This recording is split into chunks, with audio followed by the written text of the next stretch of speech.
সদ্য শেষ হওয়া ঈদুল ফিতরের দীর্ঘ ছুটির আমেজ কাটতে না কাটতেই সরকারি চাকরিজীবীদের জন্য আবারও আসছে স্বস্তির খবর। সামনে রয়েছে এমন একটি সুযোগ যেখানে সামান্য পরিকল্পনা করলে টানা 5 দিনের জন্য ছুটি উপভোগ করা সম্ভব। সরকারি ছুটির ক্যালেন্ডার অনুযায়ী আগামী 14 এপ্রিল পয়লা বৈশাখ উপলক্ষে সারা দেশে সাধারণ ছুটি ঘোষণা করা হয়েছে। বাংলা নববর্ষের এই উৎসবকে কেন্দ্র করে প্রতি বছর দেশ জুড়ে থাকে উৎসবমুখর পরিবেশ, আর সেই আনন্দকে আরও বাড়িয়ে দিতে এবার মিলছে লম্বা ছুটির সম্ভাবনা।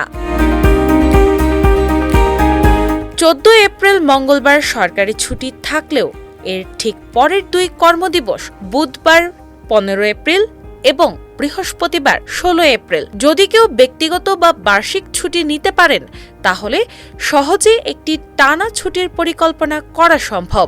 কারণ এর পরেই রয়েছে সাপ্তাহিক নিয়মিত ছুটি শুক্রবার ও শনিবার, অর্থাৎ মাত্র 2 দিনের ছুটি ম্যানেজ করতে পারলেই মঙ্গলবার থেকে শুরু করে শনিবার পর্যন্ত মোট 5 দিনের বিরতি পাওয়া যাবে, যা কর্মব্যস্ত জীবনে ছোটখাটো ভ্রমণ, পরিবারকে সময় দেওয়া বা ব্যক্তিগত বিশ্রামের জন্য একটি বড় সুযোগ হিসেবে দেখা হচ্ছে।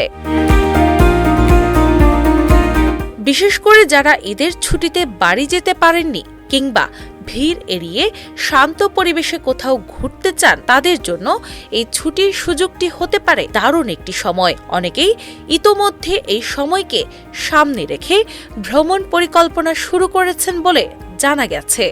এছাড়া পর্যটন খাতের সংশ্লিষ্টরাও আশা করছেন এই টানা ছুটিকে কেন্দ্র করে দেশের বিভিন্ন পর্যটন কেন্দ্রে আবারও বাড়বে দর্শনার্থীদের ভিড়।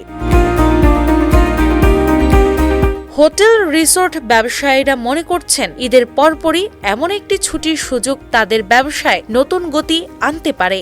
সব মিলিয়ে পয়লা বৈশাখকে কেন্দ্র করে আসন্ন এই ছুটির সুযোগ কর্মজীবী মানুষের জন্য যেমন বাড়তি স্বস্তি বয়ে আনছে, তেমনি দেশের পর্যটন ও বিনোদন খাতেও ইতিবাচক প্রভাব ফেলবে বলে ধারণা করা হচ্ছে। এখন শুধু অপেক্ষা কে কিভাবে এই টানা 5 দিনের ছুটিকে কাজে লাগান। দিনা ইসলাম, বাংলা বাজার পত্রিকা।